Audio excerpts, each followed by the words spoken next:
clear about this. We put down this goal, 1 million doses by the end of January. Why do we put down this goal? Because we are convinced we need it and we can do it. And this is what is crucial to understand here. This is a moment where we're going to ask everyone to join together in the spirit of extraordinary efforts of the past. And we have this new poster that epitomizes this energy, harkening back to the days of World War II.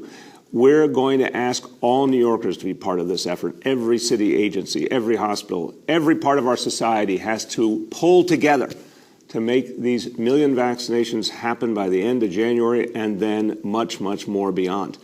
To get this done, we need help. We need flexibility from the state of New York. We need support from the federal government. We need the federal government to simplify the rules and to join us in making things move quicker. We need the manufacturers of the vaccine to keep delivering on schedule. There is so much that can be done if everyone acts in partnership, and I think that's what everyone's impulse is. That's the good news. This is part of a bigger reality with the vaccine that's truly historic, world historic, how quickly this vaccine came together, how much the global scientific community worked together. But now, to actually implement the vaccine, we need federal government, state government, manufacturers, city government, everyone on the same page, and that's what we will create in the month of January.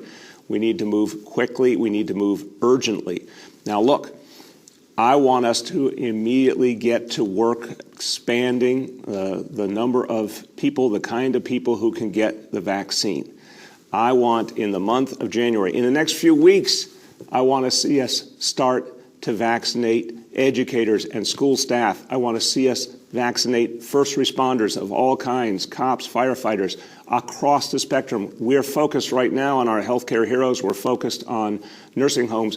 But during the month of January, we need to expand those categories. We need to reach many more people quickly, urgently, and it can be done. That cooperation at all levels of government can make it happen.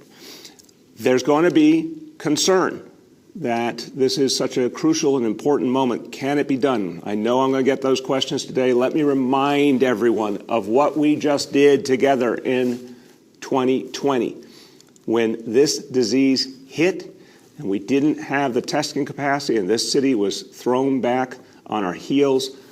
We all worked together. Our hospitals held. We all worked together. We got the PPE we needed, and we couldn't find it elsewhere in the country, elsewhere in the world. We created our own.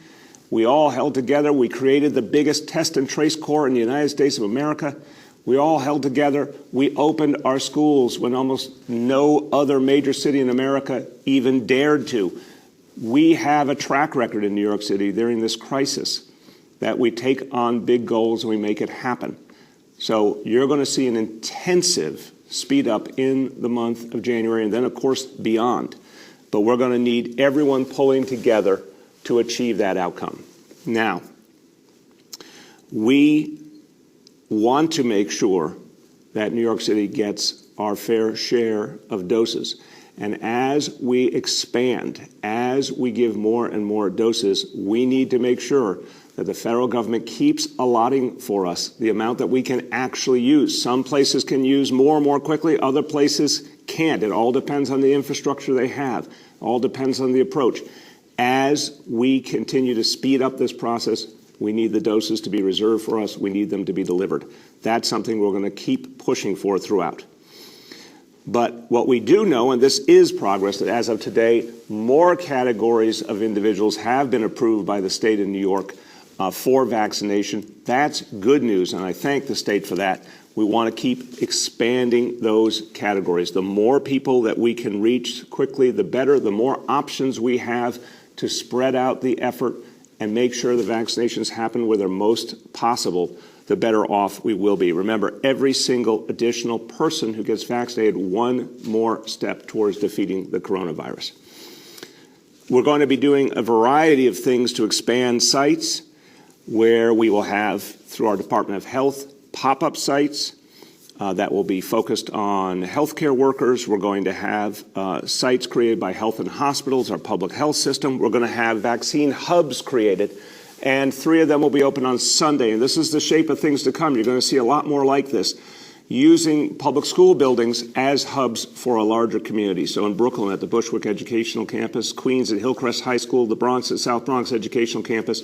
This starts Sunday. This is a model to start getting us to the grassroots where we can make so much impact. We want to make sure that whatever it takes logistically and whatever it takes in terms of community outreach, we're going to be able to get to this goal and then build from there. To tell you about how this is proceeding and how it will build in the weeks ahead, our Health Commissioner, Dr. Dave Choksi. Thank you, sir. The new year does feel like a new door is opening. And as a city, we'll be opening our doors in the days ahead for even more facilities to get eligible New Yorkers vaccinated. And this week, in another ray of hope, the first New York City healthcare workers will get their second dose of the COVID vaccine. But as the mayor said, we must do more together. Overall, our plan is to double the current capacity of about 125 sites where New Yorkers are being vaccinated today to at least 250 sites by the end of the month. We anticipate getting to at least 160 access points by the end of this weekend. For instance, today the health department is booking appointments for COVID-19 vaccine clinics at 2 locations in Manhattan for the next 2 weeks. On Wednesday, 5 health and hospital sites will start vaccinations for newly eligible healthcare workers, namely East New York and Cumberland in Brooklyn, Gouverneur in Manhattan, and Belvis and Morrisania in the Bronx. The city is also connecting with small community providers in priority neighborhoods to connect them locally to available appointments at 16 community health centers and 15 urgent care sites. These are all in addition to the hospital sites that have already begun vaccine operations.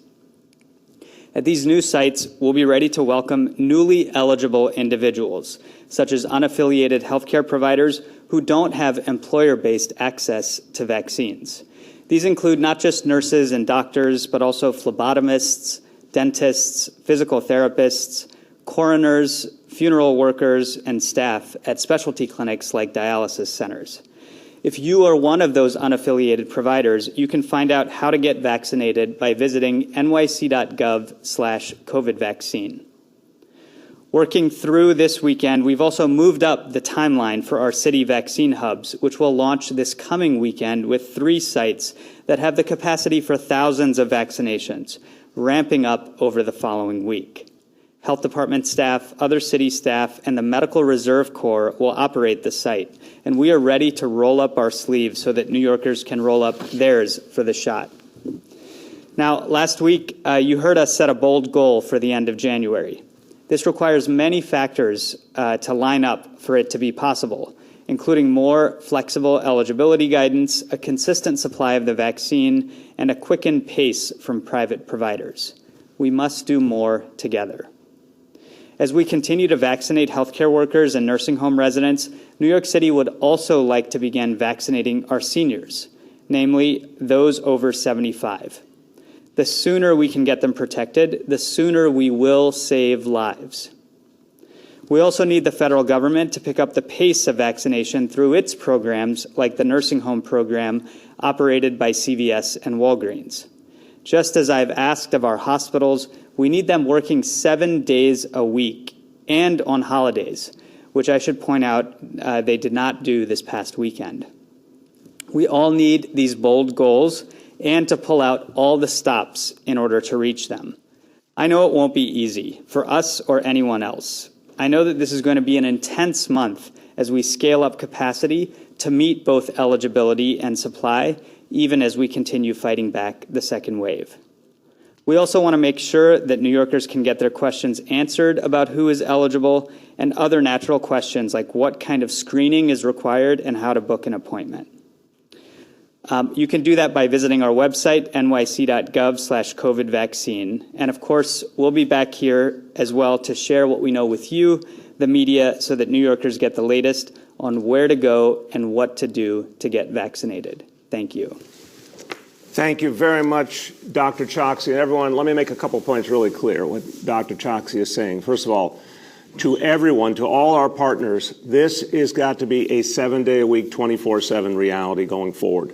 We understand that in the first few weeks there was tremendous caution and care about making sure people understood how to use the vaccine, the refrigeration issues. There was a lot of care to make sure things were done right and safely, to make sure that we saw good responses from the folks who were vaccinated. All that happened. That's done.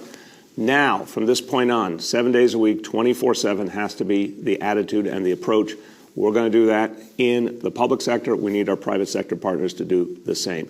Second, essential workers across the board. I mentioned first responders of all kinds. I mentioned schools, teachers, staff, all essential workers, all the people who've been the heroes throughout this process. We need to reach them and reach as many of them as possible in the month of January.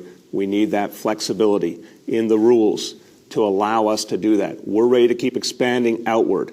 With that flexibility, we can reach so many of those folks who did so much for us and who need this protection now so they can keep serving us and protect themselves and their families. So that's the shape of things to come, and that's what we want to see happen over these next days in New York City. All right, let me shift gears for just a moment. A couple of other pending events here. We have a few special elections coming up, and this is because some of our public servants are going on to new roles. District 11 in the Bronx, Councilmember Andy Cohen has now become a judge, and I want to congratulate him. I had a great conversation with him the other day. I know this is something he aspired to, and I know he'll be a great judge, and I thank him for all the work he did as council member. Yesterday, I also spoke to Richie Torres, now Congressman Richie Torres. He was just sworn in yesterday. His council district, District 15 in the Bronx, also will have a special election. But I congratulate Congressman Torres. He was, in our conversation, intensely focused on making sure New York City got its fair share of federal aid going forward. And I thank him for that focus and look forward to working with him as well. So in District 11 and District 15 in the Bronx, special election on March 23rd. March 23rd. And new leaders coming into the city council to serve those communities. So I'm going to sign the executive orders to establish those special elections. And to all the folks out there in those two districts who want to serve your communities, get out there and get petitioning, because we have special elections called for March 23rd. Okay. Now, let me go over today's indicators. Number one, daily number of people admitted to New York City hospitals for COVID-19. Today's report, 234 patients. Obviously, we've gone by the 200 patient threshold. That's a real concern now. The overall situation in the hospitals, I went into great detail yesterday with our healthcare leadership on this. Hospitals still doing very well in New York City, still holding the line, have built out capacity, working closely with the state of New York. This has been a strong area, even though these numbers are too high, and we want to drive them back down. So hospitals holding, but numbers still worrisome. The hospitalization rate per 100,000 also worrisome, 4.07. We want that below 2. So that's an area we got a lot of work to do. January, absolutely crucial month coming off the holidays. We hope to see in the course of the month of January downward pressure on these numbers as the effects of the holidays and the gatherings decrease.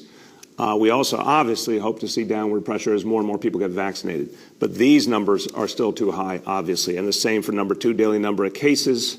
7-day average, 3,976. That's confirmed and probable together. That's a very, very high number. We want to get under 550 ultimately. And then on the percent, number 3 percentage of people testing positive citywide, 7-day rolling average. Huge number today, 9% even. We obviously want to get back below 5%. We're going to push hard to get this number back down in the days and weeks ahead. Nothing will be more important than the vaccination effort to help us get there. Okay, a few words in Spanish. Nada mejor que iniciar el año con buenas noticias sobre cómo nuestra ciudad se recupera lo más pronto posible. El fin de semana abrimos los 3 primeros centros para vacunar en comunidades donde as smoothly, as quickly as. We'll go to Emma from the New York Times. Hi, good morning, Mayor. Happy New Year. Happy New Year, Emma. How you feeling? I'm good. So to start out, it seems like you're sort of acknowledging today that the rollout of the vaccine hasn't been going as smoothly, as quickly as you would like. What specifically do you need from the state? What do you want them to green light in terms of the next population to get the vaccine? Yeah, this is crucial, Emma. Thank you for the question. Look, we've been constantly working with the state. My team talking to the governor's team. I've been talking to the governor. Everyone wants to move urgently, no question about it. A lot of cooperation. Here's what we need to do. We've got the category 1A we're working on now, obviously highlighted by healthcare workers, folks in nursing homes and folks who staff nursing homes. That's crucial, and we're going intensely at that, but we need to get into 1B right away. We need to focus on essential workers across the board.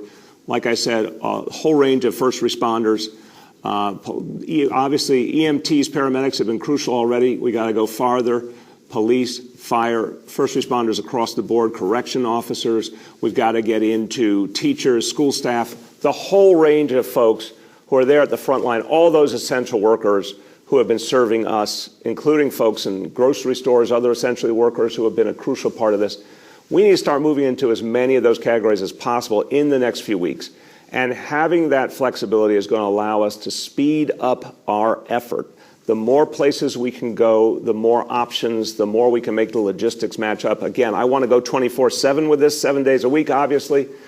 Having more and more options allows us to do it. A lot of these folks rightfully are clamoring, give us a chance to get vaccinated. This is a way to do it. And as Dr. Choksi said, we want to start reaching out to those over 75 who are so vulnerable at the community level. So if we can get into not just 1A, but 1B immediately, it gives us the flexibility to use the supply we have very efficiently, very effectively, very quickly. Go ahead, Emma. And you talk about wanting to move it to 24/7, but why hasn't it been? This is something you knew was coming. You all have been preparing for weeks or months for the vaccination effort. Were people off for the holidays? Why has the first 3 weeks been so slow? Yeah, Emma, as I said, I think the reality that we have to be keenly aware of is, first of all, our healthcare professionals are dealing with an entirely different vaccine, a vaccine they have never had before. The refrigeration requirements alone have caused a huge number of logistical challenges to get it right and learn how to work with the vaccine properly. The fact that there was a real public concern, a trust issue that had to be addressed, put a real premium on making sure the first few weeks were steady and careful and smart and effective. So when I look at the first few weeks and I see what was, thank God, a very smooth rollout, meaning the issues were addressed, the refrigeration was handled properly, the vaccine was handled properly, those who got the vaccine had a good experience, almost no instance of a negative reaction. That has allowed trust to build. That's allowed that people to see and feel comfortable in the vaccine. Getting it right in the first few weeks was the trendsetter, and that's the thing that was going to give confidence. Now it's time to sprint. All that's been done. Logistical groundwork has been laid in the last few weeks while that was being done. From this week on, I expect these numbers to increase intensely. So this week, for example, previous to this week, about 100,000 vaccinations. In this week, I expect more than 100,000 vaccinations just in this week. By the time you get to the end of the month, I expect us to be at a clip of about 400,000 vaccinations a week. So the groundwork is laid. Now it's time to put this into action on a 24/7 basis. Go ahead. Next is Juliet from 1010 Wins. Hey, good morning, Mr. Mayor. Happy New Year. Happy New Year, Juliet. Are you ready for 2021? I am. I'm ready. I'm back in the saddle. All right. Thank you. So my question is, first of all, do you have the supply for 1 million vaccines this year, of this month? And also, there's been a proposal by Councilmember Mark Levine to open sites 24 hours. Is that on the table? Absolutely. I want to see 24-hour sites. I want to see, obviously, from this point on, 7 days a week. Again, I understand that the first weeks had to be very careful because our healthcare professionals were dealing with something they had never dealt with before, and they had to get it right. But from this point on, look, that's all behind us now. It's now time to sprint. 7 days a week, wherever possible, 24 hours a day. Everyone who could be a part of this needs to be a part of this. So I am confident now that we have all that we need logistically, as you heard from Dr. Choksi, 160 sites by the end of this week, going up to 250 sites minimum by the end of January. That's a tremendous amount of projection capacity. And as for supply, we do not yet have the supply we need to get to 1 million. That's a crucial point, Juliet. We need the federal government to keep allocating supply to New York City. We need the manufacturers to keep producing it and delivering it. We have enough to get through this week and going into next week. We do not have enough to get through the whole month yet, and we need those deliveries. Go ahead, Juliet. Okay, and switching gears, I know this is so important. Vaccine is a priority, but what about an economic recovery plan for New York City? You know, there are so many empty storefronts. Obviously, restaurants are struggling. People are not working. Do you think you also need to roll out some idea of an economic recovery plan for New Yorkers so that they feel that there's a plan in place, or at least a starting point, you know, as we start in the new year and as the vaccinations are getting rolled out? Absolutely, Juliet. It's a crucial point. Look, first of all, nothing will help our recovery more than an extraordinary vaccination effort. I said over these last months was job one was fighting back the coronavirus so the economy could reopen, so we could recover. Overwhelmingly, New York City has done very, very well. The summer was extraordinary. In the fall, now into the winter, thank God we're still doing better than a lot of other parts of the country, and that's because of what New Yorkers have done, which has been heroic. But this vaccination drive is the key to our recovery, so that's job one. But what I'm going to do in the State of the City address is provide that vision of where we go from here on economic recovery as well. And we talked about a bit in September the focus we're going to put on healthcare going forward as a huge growth area of our economy, but also an area where New York City is going to provide particular leadership in the world because of everything we've learned from this crisis. So yes, economic recovery plan, absolutely crucial. That'll be coming out this month, but it will be undergirded. The foundation, of course, of anything that's really going to reach deep into our communities has to be this fast, effective vaccination effort. Next is Marcia from WCBS. Mr. Mayor, how are you doing today? I am a very happy person, Marcia. It's 2021. How are you? I'm good, and Happy New Year. I hope we have a good year coming up. So my first question has to do with the vaccines, and I'm wondering why you're not having the vaccines being given out at CVS, Walgreens, and other drugstores that are easily accessible to people in the community. Well, I think that is the shape of things to come, Marcia. I'll turn to Dr. Choksi because one of the things he referred to is the role that those outlets play in the federal program, and we love that, but we want to see a lot more of that. We haven't seen enough yet. That needs to be on a 24/7 basis.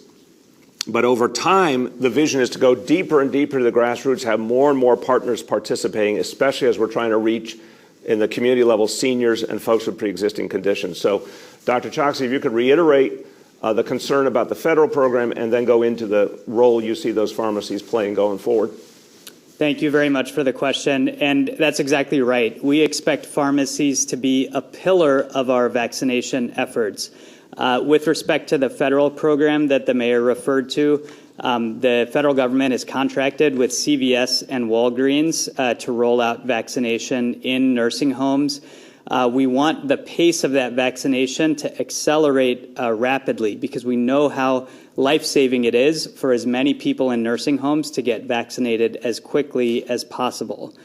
Having CVS and Walgreens vaccinate in the communities across New York City, not just through that nursing home program, does also require some federal coordination.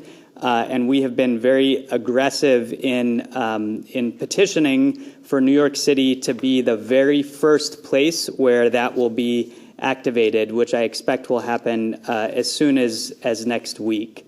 Beyond CVS and Walgreens and some of the other larger chain pharmacies like Rite Aid and others, those are all part of our plan for the next 2 to 3 weeks with respect to ramping up as many access points as possible.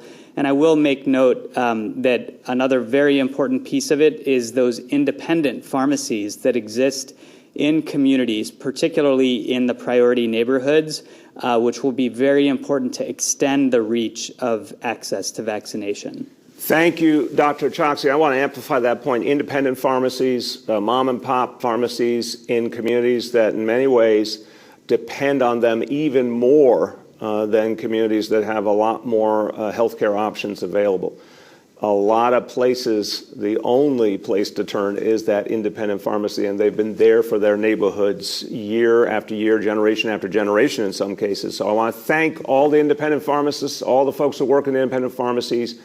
We've needed you long time for things like flu shots and everyday help, but now we're going to need you to play a crucial role in the fight against COVID going forward. Go ahead, Marcia.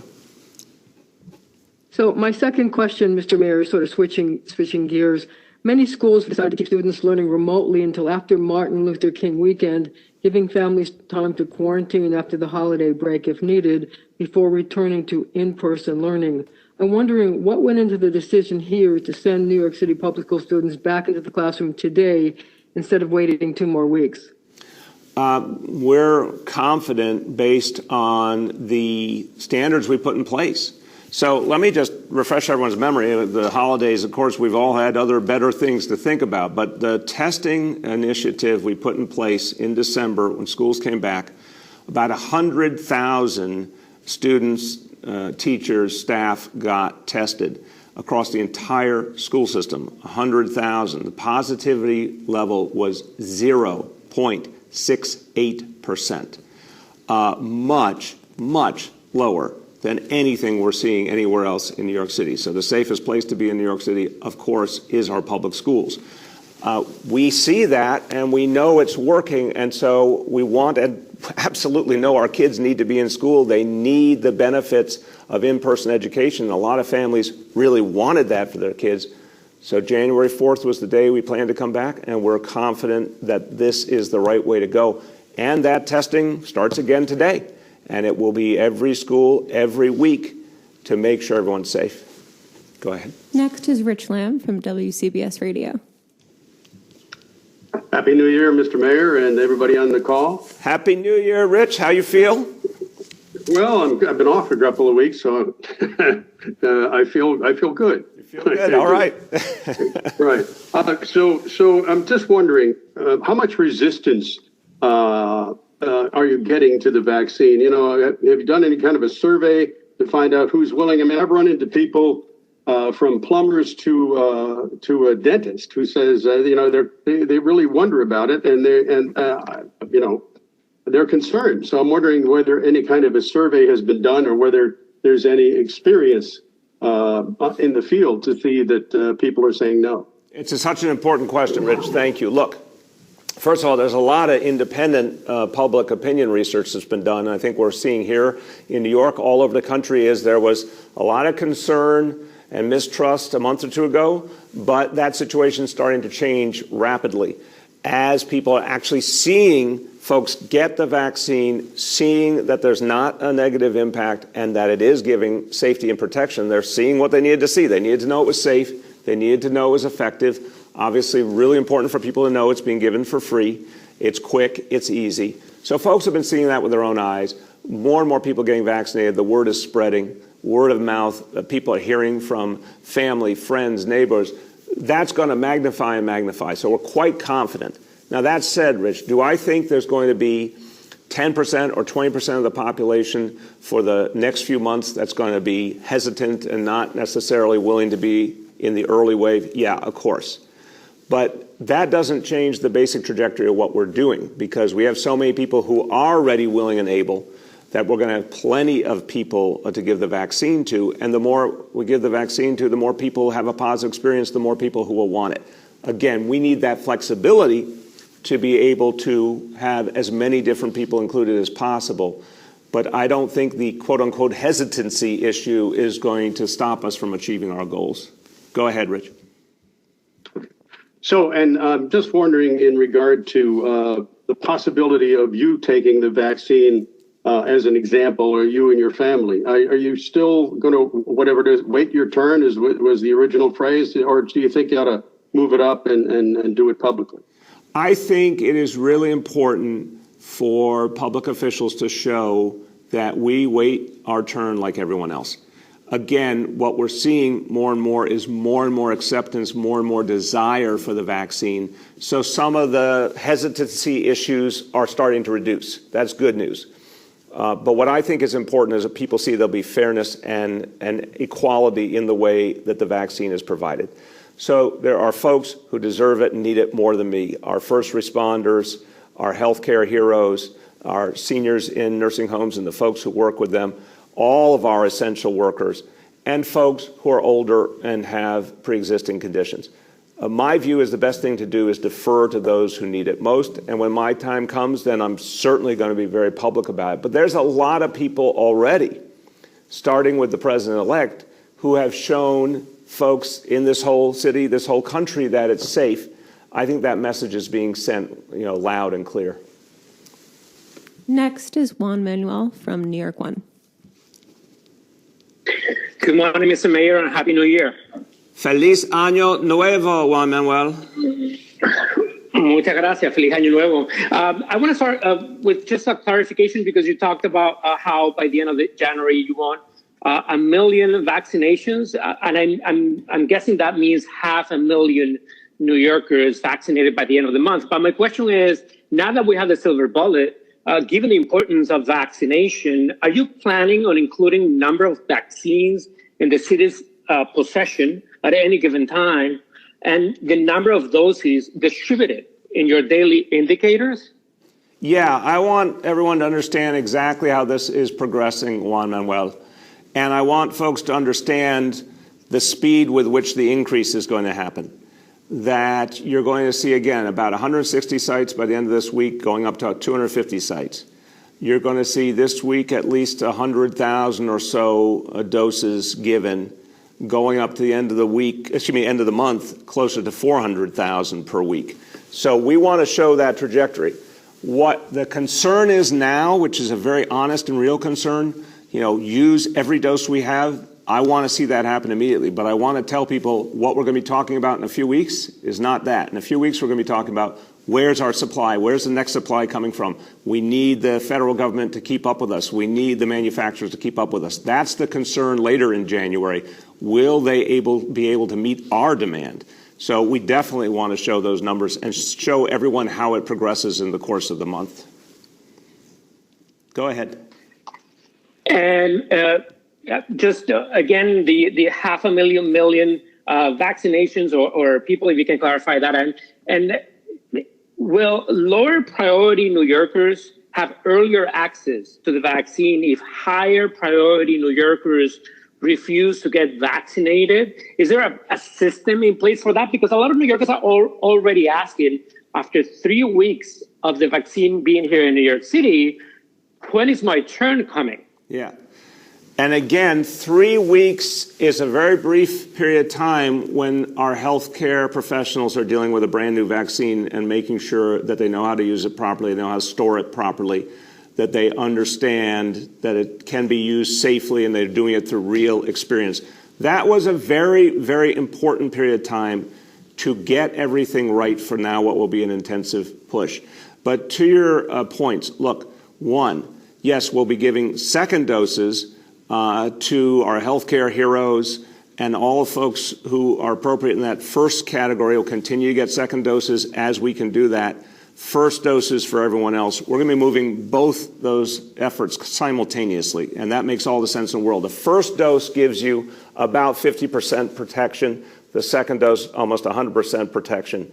The first dose immediately is a benefit, but we want to, whenever we can, as quickly as possible, close the loop, get that second dose to as many people as possible.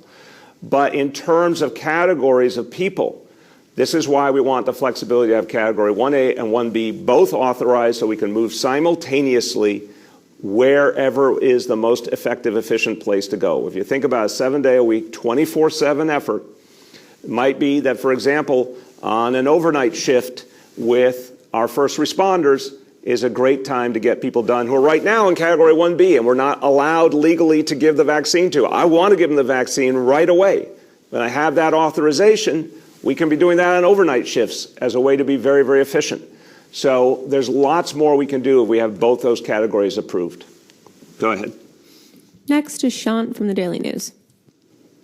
Yeah, good morning, everyone, and Happy New Year. Happy New Year. Thank you, sir. So far, so good. Wanted to ask about the idea of getting to the point of 24/7 vaccinations. I know the city was planning to ask municipal workers to volunteer at the sites at schools and elsewhere. Can you give an update on how that's going? Also, at least one councilman has called for the Medical Reserve Corps to be activated to get to the point of 24/7 vaccination. What would you say to that? I think that's great. I will have Dr. Choksi talk about the public employees volunteering to be a part of it. But look, this is a whatever it takes situation. And again, Sean, I hearken back to the other whatever it takes situations we've been through in less than a year. We had to save our hospitals and make sure they held during the early part of the crisis. That was whatever the hell it took, we were going to do it. We did. We had to get the PPE, and when we didn't get it from the marketplace, we had to build our own. We did. We had to make sure we had a test and trace corps that could reach every corner of the city. We did. We had to open our public schools when a lot of other places didn't dare. We did. We're going to do this too. So I want every hand on deck. And that means city employees. That means medical reserve. Anybody and everyone who can help us get this done. Go ahead, Dr. Choksi. Thank you, sir. And that's exactly right. It's all hands on deck. We've already issued that call for city employees, and we've gotten a very robust response with respect to people who are interested. We're categorizing that and matching them up with our plan for those vaccine hubs that I've described. Those vaccine hubs will also involve the Medical Reserve Corps, which is a group of about 13,000 New York City personnel, nurses, doctors, other healthcare professionals who will be a big part of the workforce for the city vaccine hubs as well. But as the mayor said, that's just the start. If we need more manpower, there is nothing more important than this vaccination effort, and we'll seek whatever additional manpower we need to get it done. Just one final note with respect to making sure that vaccination is happening across the entire day. Several of the hospitals that I've already visited are doing very late night and early morning vaccination. They found that that's actually the best way to maximize throughput for people who are either coming into their night shift or leaving their night shift. And several of the hospitals have started overnight vaccination as well. I encourage as many hospitals as possible to ramp that up this week if you haven't already. Thank you. Go ahead, Sean. Yeah, so another question about the vaccination hubs. 3 high schools starting this weekend. It sounds like there could be more schools utilized down the road. Obviously, in-person learning isn't happening at high schools, but what can you say about safety for students and educators if there's a scenario in which vaccinations are being given out simultaneously to the return of in-person learning, if that happens? Yeah, it's a good question, Sean. First of all, remember, on weekends, of course, we don't have any overlap with our public schools, so we can do that freely. You're right, middle school and high school right now, we're working on that plan, but job one is to get this vaccination effort going and to fight back this immediate wave we're having with the coronavirus. Our hope and prayer is in the course of January, you're going to start to see the case numbers come down because of the effect of the holidays starting to reduce. But if we are not open in middle and high schools, they become a very, very effective option for us. There's a lot of other good community locations we can use. So we're going to be mindful always. We've got to keep our schools safe that are open. That's been a strong suit. That gold standard of health and safety measures has worked. The testing has worked. We're going to be very, very careful to keep the schools safe at all costs. We have a lot of other sites we can work with for sure. Go ahead. We have time for We have time for two more. First, we'll go to James from Pix 11. And Happy New Year, Mayor. Can James, you hear me okay? There you go. Happy New Year, James. How you doing? Great. Thank you, sir. Appreciate you taking my call. First, look, I'm a journalist. I'm not a mathematician. This is a follow-up on the New York 1 call, though. You are still saying 1 million inoculations by the end of the month. The numbers that you've given, though, they, to my mind, don't add up to 1 million. Are we saying it's 500,000 people with 2 doses? Or are you convinced that 1 million people will get both doses before February 1st? 1 million doses. 1 million doses. But remember, depending on when people get their first dose, there's a waiting period you have to go through before the time you can get your second dose. So it's not a choice of is it 1 million people or is it 500,000 people. It'll be something in between in terms of people number. But in terms of doses, it will be 1 million doses. That's the plan. And again, we need help from the federal government, simplifying the rules and ensuring our supply. We need the manufacturers to deliver. We need the state to give us flexibility. We can do it. We have the capacity. If we're going to be at 250 sites, I mean, you may not think you're a mathematician, but I know you can do the math with me. If you're at 250 sites, that is 4,000 vaccinations per site. Now, we're not at 250 yet, but just put this in your mind, what gets you to 1 million. 4,000 vaccinations is something that can be done very quickly at an individual site. So we're going to have the physical build out. We have an incredible infrastructure in the city, but we need the rules to be flexible and we need the supply to be guaranteed.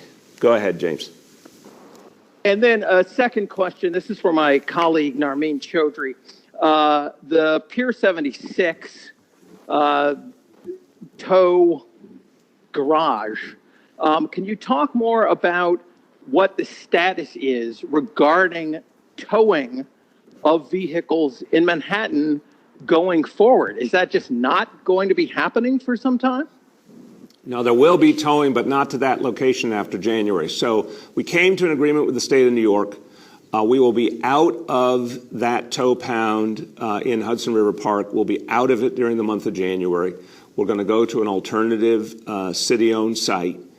We came to a good agreement with the state. There will be no fine from the state toward the city, which is a very good thing. We'll have a new site set up, at least temporarily, ultimately permanently. And towing will continue, and those whose cars, unfortunately, are towed will end up going to that new site to get their cars back. For our last question, we'll go to David from the Queens Daily Eagle. Hi, Mr. Mayor. Happy New Year. Happy New Year. How you doing, David? Good, thank you. So 2 questions. The Umbrella Hotel in Kew Gardens has been the scene of at least 3 shootings in recent months, including the first murder of 2021. City agencies issued a few violations in the fall. Both local leaders are calling on you to take more aggressive action, shut the hotel down. What are you doing, and will you suspend or close the hotel? David, I appreciate the question. I do want that hotel closed. I've instructed my team when I saw the very, very painful report a few days ago. I instructed my team to move to close that hotel immediately. We're checking, obviously, all of our legal powers here to make sure that what we do is legal and appropriate, but I want it closed. I think it's been a blight on the community, and it should not be that going forward. So we're going to use all the power of the city government to get that closed and stop having the community suffer from what's happened at that hotel. Go ahead, David. And when will vaccines reach homeless shelters and supported housing sites, and what will that rollout look like for staff and residents? Again, we want to make sure that we're reaching folks in any kind of group setting like that. Very important to keep people safe. Dr. Choksi will go over the where that falls in the scheme of things, but I want to keep emphasizing this is another reason why we want the flexibility of having both categories 1A and 1B approved so that we can move expeditiously wherever the need is greatest and have the most options to be able to keep getting people vaccinated. Dr. Choksi. Thank you, Mr. Mayor, and thanks, David, for the question. From the health perspective, this is certainly a concern of mine as well with respect to making sure that people who are experiencing homeless, as well as the staff who care for them, are part of our vaccination plan. The current recommendation is that both staff and residents would be a part of Phase 1B. So that's the phase directly after the current one that involves healthcare workers and nursing home staff and residents. And we would support, as the mayor has said, moving as expeditiously as possible to opening up Phase 1B so that those people and others who are in that group can get vaccinated. Well, everyone, as we conclude today, look, I don't know about you, but I am feeling a ton of energy because of this new year. It is 2021. I hoped and prayed and dreamed we would get to this year. We are here.